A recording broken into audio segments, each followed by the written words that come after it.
Hello everyone, आप सभी का स्वागत करता हूं। मैं शोएब अहमद आपके अपने चैनल पीडब्ल्यू नर्सिंग वाला के अंदर। और आज आरोग्यम बैच की एक इंपॉर्टेंट क्लास। तो जो टॉपिक रहने वाले हैं वो सारे टॉपिक आपके लिए नॉट सेट हो या डीएसएसबी हो या बाकी और भी एग्जाम हो, उन सब के लिए आपके लिए बहुत इंपॉर्टेंट रहने वाले हैं। प्यारे बच्चों, याद रखिएगा, आप यूट्यूब चैनल से भी पढ़ सकते हैं और ऐप के ऊपर से भी पढ़ सकते हैं फ्री ऑफ कॉस्ट आपका आरोग्यम बैच। तो आज का जो टॉपिक रहेगा वो मेंटल हेल्थ नर्सिंग का रहेगा, ईटिंग डिसऑर्डर या ईटिंग डिसऑर्डर में कहते हैं एनोरेक्सिया नर्वोसा। तो आज का टॉपिक क्या है? आज का टॉपिक रहने वाला है ईटिंग डिसऑर्डर। तो प्यारे बच्चों, यहां याद रखिएगा, ईटिंग डिसऑर्डर। देखिए होता क्या है, सबसे पहले बेसिक समझना जरूरी है कि हमें बेसिक याद हो। डिसऑर्डर मैंने आपको पहले समझाया था। डिसऑर्डर का मतलब है हर चीज का एक सीक्वेंस होता है। क्या होता है? हर चीज का एक सीक्वेंस होता है और उस सीक्वेंस में वो बेहतर तरीके से अपन कर सकते हैं। मान लीजिए खाने का एक टाइम होता है, सुबह खाएंगे, शाम को खाएंगे और दोपहर में खाएंगे, और थोड़ा थोड़ा खाएंगे, तभी जाकर के हेल्दी रहेंगे। बट कई लोग, मेंटल डिसऑर्डर किसको कहेंगे, कई लोगों के दिमाग में ये रहता है कि उनका जो ये नॉर्मल जिंदगी का पैटर्न होता है वो एकदम से चेंज हो जाता है। इसी को हम मेंटल डिसऑर्डर कहते हैं। आज की कहानी जो रहेगी वो ईटिंग डिसऑर्डर के ऊपर रहेगी प्यारे बच्चों। किसके ऊपर? ईटिंग डिसऑर्डर के ऊपर। ऐसा डिसऑर्डर जिसमें खाने का पैटर्न चेंज हो जाए तो उसी को आप क्या कहेंगे? ईटिंग डिसऑर्डर कहेंगे। प्यारे बच्चों, मैं थोड़ा सा आपको ईटिंग डिसऑर्डर पे लेके जाऊं। सबसे पहले मैं आपको ईटिंग के बारे में बता दूं। जो ईटिंग आप रोज करते हैं, पढ़ते हुए, खाते हुए, सोते हुए, तो याद रखिएगा, ईटिंग ईटिंग क्या चीज है कि हम हमारे शरीर को एनर्जी प्रोवाइड करें। तो उस एनर्जी के लिए हम क्या करते हैं? बाहर से न्यूट्रिएंट्स का गैदरिंग करते हैं और न्यूट्रिएंट्स खाते हैं। हर शहर, हर देश के हिसाब से अलग अलग है। कहीं पिज्जा बर्गर चलता है, तो कहीं दाल बाटी चूरमा चलता है, कहीं लस्सी चलती है, कहीं छोले कुलचे चलते हैं। तो आज का जो है वो ये चीज याद रखिएगा, हम सब क्या कर रहे हैं? हम न्यूट्रिएंट्स ले रहे हैं। ये बेसिक से समझिएगा, जनरली कि बेसिक से हमें चैप्टर पूरा समझ में आ जाए, थोड़े से टाइम में एक बीमारी आपको क्लियर हो जाए। देखिए, न्यूट्रिएंट्स क्या होते हैं? ऐसी चीज जो बॉडी के मेटाबॉलिज्म को चलाए। मेटाबॉलिज्म का मतलब क्या होता है? Chemical reaction occurring with in the body. तो शरीर के अंदर बहुत सारे केमिकल रिएक्शन होते हैं। केमिकल रिएक्शन जैसे खून बनना है हड्डी के अंदर से, तो खून भी बनता है। आपका लिवर में से केमिकल निकलना, दिमाग में से केमिकल्स का निकलना, बॉडी के सेल्स का टूटना, पूरे शरीर में जितने केमिकल रिएक्शन होते हैं उन्हीं को मेटाबॉलिज्म कहा जाता है। तो जो भी केमिकल रिएक्शन होगा, उस केमिकल रिएक्शन के अंदर आपको जरूरत पड़ेगी न्यूट्रिएंट्स की। अब प्यारे बच्चों, यहां समझिएगा, हमारे शरीर के अंदर न्यूट्रिएंट जो हम खाते हैं वो न्यूट्रिएंट्स कितने प्रकार के होंगे। क्योंकि यही न्यूट्रिएंट्स आपको समझ में आ गए तो आपको अपनी डाइट के बारे में पता लगेगा कि न्यूट्रिएंट्स जो होते हैं वो दो प्रकार के होते हैं, मैक्रो न्यूट्रिएंट्स और माइक्रो न्यूट्रिएंट्स। ये मैं आपको इसलिए बता रहा हूं क्योंकि एक बैलेंस डाइट का होना बहुत जरूरी है। ईटिंग डिसऑर्डर में गड़बड़ी आपके पैटर्न में भी हो रही है, आपकी क्वांटिटी में भी हो रही है, आपके सब्सटेंस जो पी रहे हो, खा रहे हो, उसमें भी हो रही है। Macronutrient, micronutrient. और आजकल ये और सवाल पूछा जाता है, मैक्रो शब्द हटा के प्रॉक्सिमेट प्रिंसिपल, प्रॉक्सिमेट प्रिंसिपल भी कहने लगे। अब देखो प्यारे बच्चों, यहां समझना कि जो ये कैटेगरी बनाई गई मैक्रो और माइक्रो, इनमें क्या क्या आता है? मैक्रो के अंदर आता है कार्बोहाइड्रेट्स, जिसको कार्ब्स कहते हैं, प्रोटीन कहते हैं, और तीसरा आता है प्रोटीन के बाद फैट। तीन होते हैं मैक्रोन्यूट्रिएंट्स और दो होते हैं माइक्रोन्यूट्रिएंट्स, जिसको एक तो कहा जाएगा विटामिन्स और मिनरल्स। प्यारे बच्चों यहां समझो, मैक्रो और माइक्रो क्यों कहा गया।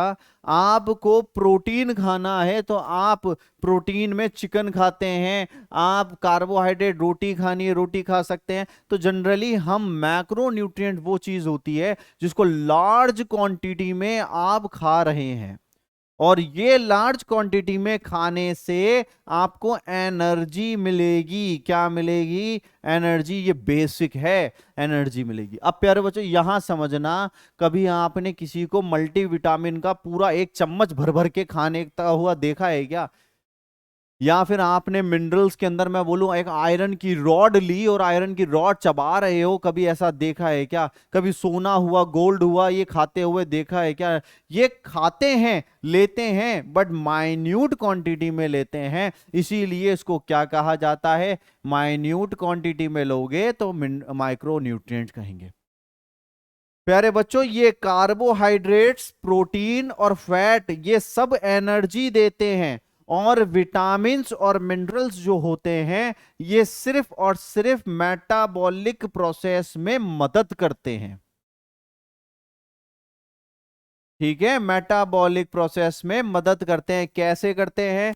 मैं आपको बोलूं कि आपके इंसुलिन बनाने में किसकी जरूरत पड़ती है? वो आपके जिंक की जरूरत पड़ जाती है। हीमोग्लोबिन बनाने में आपको जरूरत पड़ती है हीम, आयरन की। तो जो प्रोसेस किसी चीज को बनाने में काम में आ रहा है तो उसमें ही जरूरत पड़ती है। किसमें जरूरत पड़ती है? उसी में जरूरत पड़ती है। आंखों के अंदर रोशनी बढ़ानी है, विटामिन की जरूरत पड़ती है। स्किन के अंदर कोई बीमारी से बचना है, विटामिन की जरूरत पड़ती है। तो ये एनर्जी नहीं देते, ये सिर्फ आपका मेटाबॉलिक रिएक्शन के अंदर अपना योगदान देते हैं। रही बात मैक्रो न्यूट्रिएंट्स की, ये एनर्जी देते हैं भाई। एनर्जी कैसे देते हैं? 4 kcal की एनर्जी एक देगा। 1 ग्राम कार्बोहाइड्रेट खाओगे तो 1 ग्राम प्रोटीन खाओगे तो 4 kcal की, और 9 kcal की एनर्जी क्या देगा? फैट देगा, जब आप 1 ग्राम फैट खाओगे तो। अब ईटिंग डिसऑर्डर क्या है, इस चीज को समझना। Eating disorder, eating disorder, these are the disorder, these are the disorder in which there is, in which there is disturbance in eating pattern, eating pattern and amount due to psychological factor, due to psychological factor and behavior। एक इंसान का मानसिक balance बिगड़े या उसका behaviour बिगड़े, तभी जा करके उसके खाने का पैटर्न बिगड़ेगा और उसका अमाउंट बिगड़ेगा। कई लोगों को आपने देखा होगा, जो गुस्सा आता है तो गुस्से के अंदर कई लोग तो खाना ही बंद कर देते हैं, और कई लोग ऐसे होते हैं जो गुस्सा आ रहा है तो खाने को बहुत ज्यादा खाएंगे। तो प्यारे बच्चों यहां चीज समझना कि ईटिंग डिसऑर्डर में इंसान का पैटर्न बदल गया, खाने का सीक्वेंस बदल गया या अमाउंट बदल गया। इसका रीजन था उसका मेंटली या बिहेवियर में चेंज आना। दो प्रकार के आपको देखने को मिलेंगे। क्या चीज? दो प्रकार के आपको देखने को मिलेंगे ईटिंग डिसऑर्डर्स। ईटिंग डिसऑर्डर कितने प्रकार के देखने को मिलेंगे? 2 प्रकार के। वैसे 3 होते हैं, बट जनरली क्लास में आपको 2 समझाता हूं मैं, और अगली क्लास में आपको और भी समझाएंगे। चलिए, सबसे पहला आता है ईटिंग डिसऑर्डर, जिसको कहा जाएगा एनोरेक्सिया नर्वोसा। दूसरा ईटिंग डिसऑर्डर आता है बुलेमिया नर्वोसा। और तीसरा एक और कैटेगरी डालते हैं जिसको कहते हैं ओबेसिटी ये तीन प्रकार है, anorexia nervosa, bulimia nervosa, obesity. अब प्यारे बच्चों यहां समझना, एक एक सीन को समझाता हूं। एनोरेक्सिया नर्वोसा क्या होता है? पहला आया एनोरेक्सिया नर्वोसा। देखिए प्यारे बच्चों, यहां एनोरेक्सिया नर्वोसा एक ईटिंग डिसऑर्डर है, जिसके अंदर एक इंसान जो होगा, वो इंसान को ऐसा लगने लगेगा कि वो बहुत ज्यादा मोटा होता जा रहा है। बट रियलिटी के अंदर आप जब उसको देखोगे तो वो बिल्कुल ऐसा ही है, दुबला पतला ही है। बट जब वो खुद को ऐसे देखता है, कांच के अंदर देखता है, तो वो कांच के अंदर देखेगा तो वो अपने आप को बहुत मोटा समझेगा। अब यहां सीन क्या क्रिएटेड है, उसका दिमाग जो है वो पहले से प्री ऑक्यूपाइड है, pre occupied with a fear और फोबिया ऑफ ओबेसिटी। एक इंसान के दिमाग में ओबेसिटी ओबेसिटी, मोटापन मोटापन भरा पड़ा है। अब समझिएगा सीन क्या होता है। एनोरेक्सिया नर्वोसा वाले को ऐसा लगेगा वो बहुत मोटा हो रहा है, तो इसलिए वो क्या करेगा, खाना पीना जितना भी होगा वो सब बंद कर देगा, फूड इनटेक को बंद कर देगा। क्या कर देगा भाई? फूड इनटेक को बंद कर देगा। तो जब फूड इनटेक को बंद कर देगा तो इसी को आप क्या कहते हैं? एनोरेक्सिया। बट कहानी यहां खत्म नहीं होती। खाना तो बंद कर दिया, इसके साथ साथ मान लीजिए आज मैंने खाना पीना बंद कर दिया, अब मैं कुछ ऐसी हरकत करने लग जाऊं जिससे कि मेरा बचा कुचा जो भी शरीर में फ्लूइड है, फूड है, उसको भी मैं निकाल दूं। निकालूंगा कैसे? या तो मैं वॉमिट करने चालू कर दूंगा, या मैं एनीमा लेना चालू कर दूं, परगेटिव्स लेना चालू कर दूं, लेक्सेटिव्स लेना चालू कर दूं, या फिर मैं खाना पीने के साथ साथ मैंने पूरा वॉमिट वॉमिट वॉमिट करना चालू कर दिया, तो प्यारे बच्चों इससे क्या होगा? मेरा शरीर और टूटेगा। तो एनोरेक्सिया नर्वोसा एक ऐसी बीमारी जिसमें एक इंसान को ऐसा डर लगता है कि वो बहुत मोटा हो रहा है, जिसकी वजह से वो खाना पीना बंद कर देता है, और खाना पीना बंद के साथ साथ वो कुछ ऐसी हरकत करता है जिसको परगेटिव पर्जिंग बिहेवियर कहा जाता है, कि शरीर से सारा खाना पीना और जो भी कभी खाया था उसको भी निकालने की कोशिश करेगा, पर्जिंग बिहेवियर परफॉर्म करता है। तो यहां हम क्या करते हैं? लिखते हैं anorexia nervosa, anorexia nervosa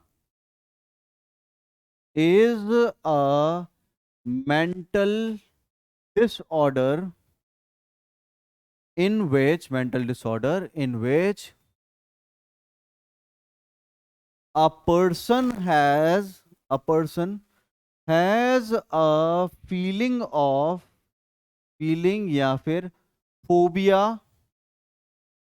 of getting obese।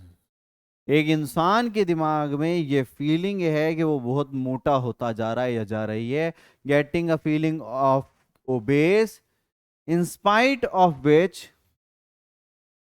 in spite of which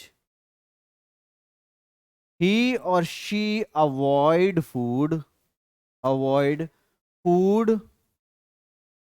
and also does purging behavior।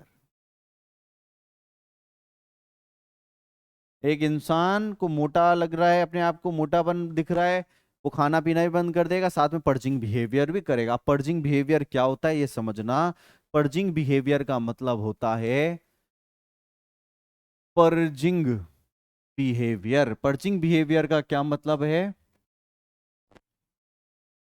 It is the it is the wrong wrong activities in which a person starts vomiting,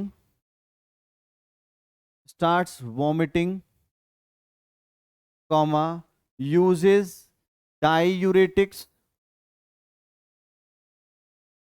comma enema and other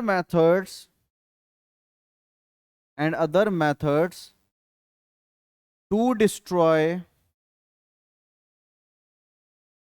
food and fluid from body।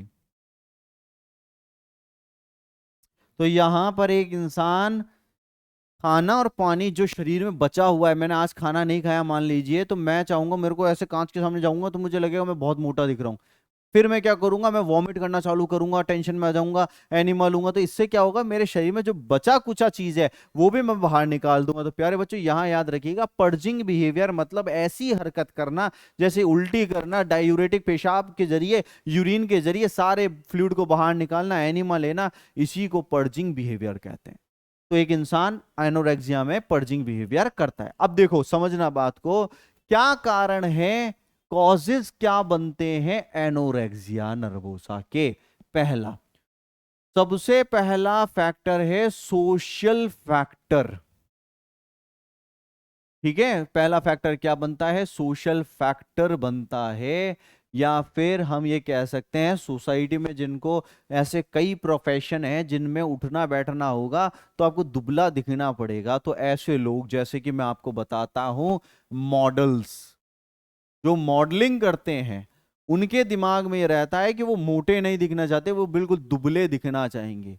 Actors, actors अपनी body को self एक body की image बना करके रखना चाहते हैं, तो वो खाने पीने को छोड़ करके चलेंगे, कई बार इतने ज्यादा मेंटल हो जाते हैं कि वो उसके लिए पर्जिंग बिहेवियर करना चालू करेंगे। जिम्नास्टिक्स, जिम्नास्टिक करने वाले, जिम करने वाले जो लोग होते हैं, कई बार आपने बॉडी बिल्डर्स को देखा होगा, उन्होंने कभी कभी एक एक्ट करने जाते हैं या फिर कहीं शो में जाएंगे तो वो क्या करते हैं, नमक पानी इनका सेवन बिल्कुल बंद कर देंगे जिससे मसल्स आपकी पूरी क्लियरली दिखे। ठीक है, जिम्नास्टिक एक्टर्स हुए, मॉडल्स हुए, एयर हॉस्ट्रेस, एयर हॉस्ट्रेस, एयर हॉस्ट्रेस का क्या है भाई, एयर हॉस्ट्रेस को कहा जाता है दुबले पतले रहिएगा, क्योंकि दुबले पतले एक तो अच्छे दिखती हैं, दूसरी बात क्या होती है कि प्लेन के अंदर जब उनको लेकर के जाया जाता है तो उनका जो वेट होगा, जितना कम वेट होगा उतना एयरलाइंस को फायदा मिलेगा, तो इसीलिए क्या किया जाता है, वेट के ऊपर फोकस किया जाता है। ये कुछ प्रोफेशन है, एक्सेट्रा लगा देते हैं, कई और प्रोफेशन भी निकल के आते हैं।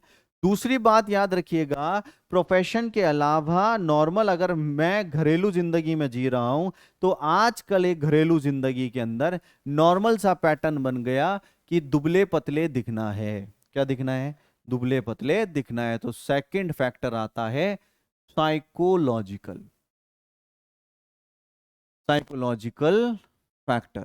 साइकोलॉजिकल फैक्टर में आपका, अगर आप स्ट्रेस के अंदर हो खाना पीना बंद हो जाएगा, घबराहट के अंदर हो तो आपका खाना पीना बंद हो जाएगा, डिप्रेशन के अंदर हो तो आपका खाना पीना बंद हो जाएगा, और आप चाहेंगे अपने आप को डिस्ट्रॉय करना। तो ये साइकोलॉजिकल फैक्टर होते हैं। क्या होते हैं, साइकोलॉजिकल फैक्टर। किसी को अपने आप को, दूसरे को रोल मॉडल मानना कि वो इतना दुबला दिख रहा है तो मैं भी ऐसा दिखूं, तो इसी में एक इंसान अपने इस शरीर को खराब कर बैठता है। क्या कर बैठता है, खराब कर बैठता है। तो प्यारे बच्चों, यहां आपने समझा कि एक इंसान को अगर एनोरेक्सिया में क्या होता है, बुलिमिया में क्या होता है, मैं आपको अंतर बताता हूं। एनोरेक्सिया में एक इंसान खाता पीता नहीं है, फिर भी वो ऐसा फील करता है, एनोरेक्सिया की बात बता रहा हूँ, ऐसा फील करता है कि मैंने बहुत खा लिया तो इसलिए उल्टी करेगा और जो बचा कुचा है शरीर में वो भी निकालेगा। बुलेमिया में क्या चलता है कि इंसान को ये लगता है कि मैं मोटा होता जा रहा हूँ, बट एक बीच में एपिसोड ऐसा पड़ता है कि वो खाने को देख के बेकाबू हो जाता है और धड़ाधड़ खाने लग जाता है। इसको कहते हैं बिंज ईटिंग, एक साथ खाने लग जाता है।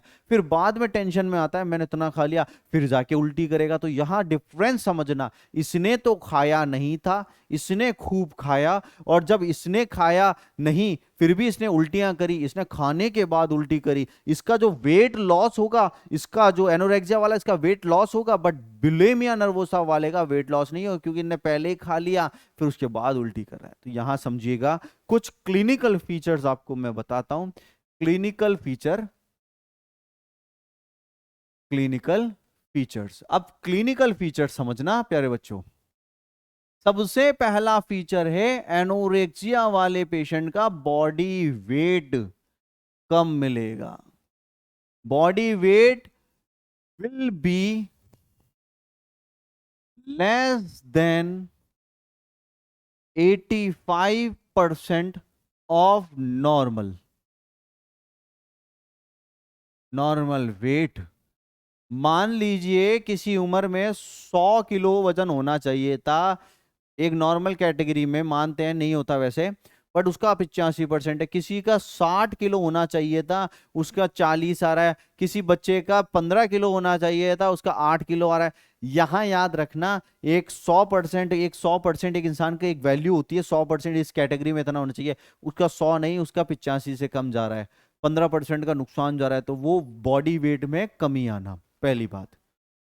दूसरा क्लिनिकल फीचर, जब भी इन पेशेंट को देखोगे एनोरेक्सिया नर्वोसा वालों को, ये सब पेशेंट डिहाइड्रेटेड रहते हैं। क्या रहते हैं? डिहाइड्रेटेड।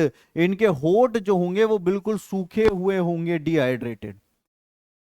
बीपी जब लेने बैठेंगे तो हमेशा हाइपोवॉलीमिया देखने को मिलेगा, बीपी हमेशा कम आएगा, हाइपोटेंशन के शिकार होंगे। समझ रहे हो आप बात को? डिहाइड्रेटेड, हाइपोटेंशन, बीपी कम। अब प्यारे बच्चों एक चीज समझना, जब बीपी कम रहता है तो नॉर्मल, मान लीजिए आज डिहाइड्रेशन हुआ है ना पहली बार, आज बीपी कम है, तो आपको दिल तेज तेज काम करेगा उसको मैनेज करने के लिए। बट जब आपको रेगुलर, आप इस चीज से, बीमारी से ग्रसित हो गए हो, रोज बीपी कम रहने लग गया, तो आपका डिफेंस मैकेनिज्म काम करना कम कर देगा, फिर आपका टेकिकार्डिया ना जाकर के आप ब्रेडिकार्डिया में पड़े रहेंगे। तो यहां क्या देखने को मिलता है? ब्रेडिकार्डिया। एक इंसान की धड़कनें 60 से कम जाएगी, ब्रेडिकार्डिया। ठीक है प्यारे बच्चों, यहां पर समझना, जो इंसान एनोरेक्सिया वाला होता है वो बिल्कुल ठंडा पड़ा रहेगा, गर्मी नहीं रहेगी बॉडी में, ठंडा पड़ा रहेगा। तो आप यहां उनको देखेंगे हाइपोथर्मिया की कंडीशन में रहेगा। क्या रहेगा? हाइपोथर्मिया का शिकार रहेगा। अब हाइपोथर्मिया के साथ साथ इन भाई में या बहन में क्या दिक्कत रहेगी? वो दिक्कत रहेगी कि ये इंसान के अंदर लिथार्जी बहुत ज्यादा देखने को मिलेंगे, थके थके, लिथार्जी। लिथार्जी क्यों देखने को मिल रही है? क्योंकि न्यूट्रिएंट्स नहीं है, इलेक्ट्रोलाइट्स नहीं है। तो इलेक्ट्रोलाइट्स और न्यूट्रिएंट ताकत वाली चीज नहीं होगी, तो डिहाइड्रेटेड रहने वाले, लिथार्जी। तो यहां आप देखेंगे loss of electrolytes, loss of electrolytes आपको देखने को मिलेगा। इलेक्ट्रोलाइट्स इनको बिल्कुल लॉस आपको देखने को मिलेंगे। प्यारे बच्चों यहां याद रखिएगा, ये बहुत ज्यादा फ्रीक्वेंटली ये क्या करेंगे? बाथरूम में भागते हैं। ये लोग बाथरूम में भागेंगे तो आपको यहाँ क्या देखना है? ये high intensity, high intensity of using toilets, using toilets, ये भाई साहब टॉयलेट्स में भागेंगे। अब मैं एक बात आपको यहां मैं क्लियर कर देता हूं, ये भाई साहब या बहन जी किन में ज्यादा होती है? सबसे ज्यादा ये बीमारी फीमेल्स में देखी जाती है। 15 से 20% लड़कों के कंपैरिजन में 15 से 20% फीमेल में होगी। और वो फीमेल जो 15 से 30 साल की उम्र में होती हैं उनमें देखने को मिलती है। क्योंकि बॉडी के लिए एक लड़कियां जो होती है बहुत ज्यादा हाईली सेंसिटिव होती हैं कि वो मोटी ना दिखें, गोरी दिखें इस तरीके से, तो उनको ये चीज में बहुत ज्यादा इम्पैक्ट पड़ता है। The females are more occupied with anorexia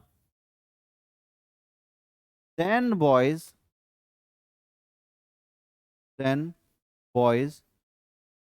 10 to 15 times around the age of around the age of 15 to 30 years, 15 से 30 साल वाली लड़कियों में ज्यादा देखने को मिलेगा। तो प्यारे बच्चों, यहाँ आपको ये बात क्लियर हुई। अब मैं आपको एक बात यहाँ बताता हूँ। जब भी किसी इंसान को एनोरेक्सिया वाले को देखो तो उसका ट्रीटमेंट कैसे करना है।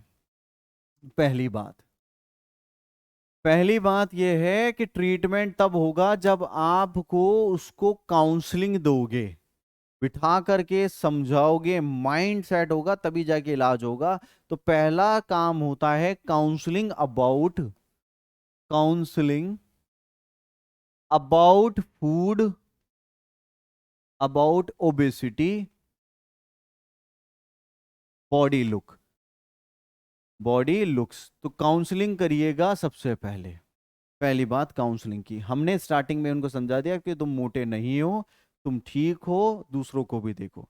काउंसलिंग करना बहुत जरूरी है। दूसरी बात एक चीज समझना कि जो ये लोग होते हैं एनोरेक्सिया वाले, इनके सामने खाने का टॉपिक या मोटापे का टॉपिक जनरल वे में नहीं आना चाहिए।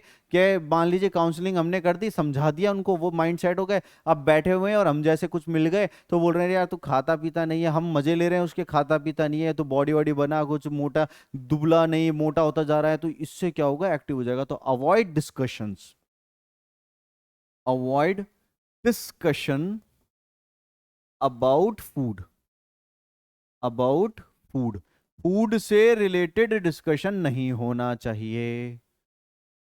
तीसरी बात, टॉयलेट उनको कम से कम खाना खाने से पहले भेज दो। टॉयलेट जाना है पूछ लो, खाना खाने के 2 घंटे तक टॉयलेट अवॉइड कराना है। क्योंकि इनका नेचर एनोरेक्सिया हो, बुलेमिया हो, ये भाग करके टॉयलेट में जाएंगे और वॉमिट कर देंगे।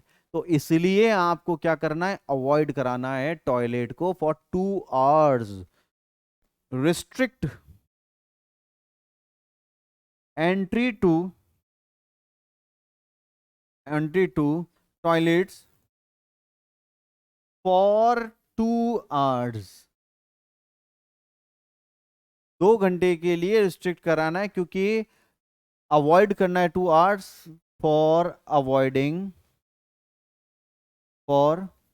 अवॉइडिंग पर्जिंग बिहेवियर, कि वो उल्टी उल्टी ना करे, पर्जिंग बिहेवियर के चक्कर में हमें अवॉइड कराना है। ठीक है बच्चों, और यहां याद रखिएगा एक बैलेंस डाइट देनी है।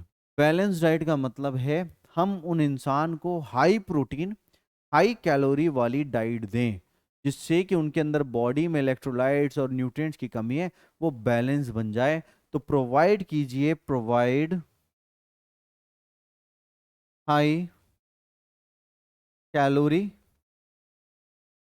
High protein diet, high protein diet, high calorie और हाई प्रोटीन डाइट देनी है। जनरली ये लोग क्या होते हैं, ये 600 से लेकर के 1000 कैलोरीज ही लेते हैं। क्या लेते हैं, 600 से 1000 कैलोरीज लेते हैं। बट हमें कम से कम 2600 कैलोरीज तो देनी ही देनी है, कैलोरीज तो देनी ही देनी है पर डे, मिनिमम है ये।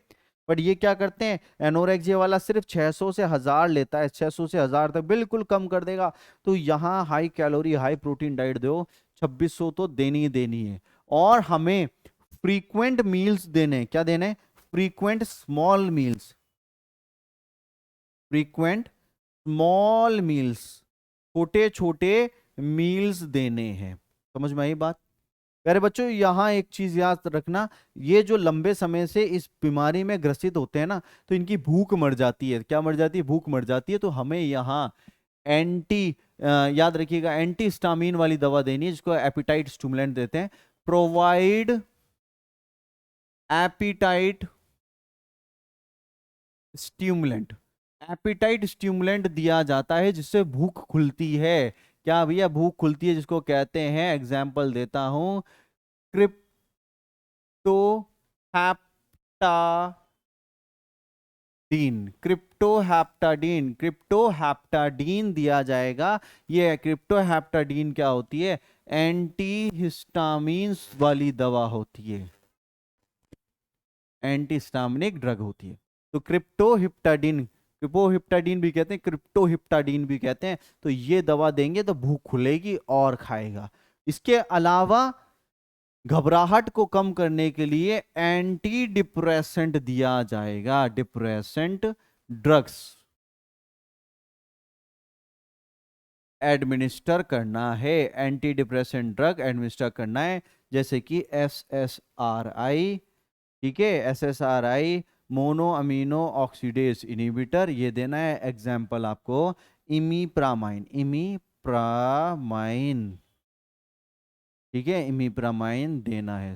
तो ये प्यारे बच्चों आपको क्या करना है, ऐसे इन लोगों का नेचर चेंज करना है कि उनको टॉपिक के ऊपर बात ना करे, खाने पीने का काउंसिल कर दिया है, डाइट दीजिए हाई कैलोरी वाली, भूख खोलने की दवा दीजिए, डिप्रेशन को कम करने की दवा दीजिए, इंसान परफेक्ट हो जाएगा और बढ़िया तरीके से ये आदतों को छोड़ देगा, दुबला दिखना मोटा दिखना ये खेल खत्म, परफेक्ट हो जाएगा। तो प्यारे बच्चों आज का टॉपिक में आपने क्या पढ़ा, आज के टॉपिक में आपने पढ़ा ईटिंग डिसऑर्डर, जो कि दो प्रकार के होते हैं, एनोरेक्सिया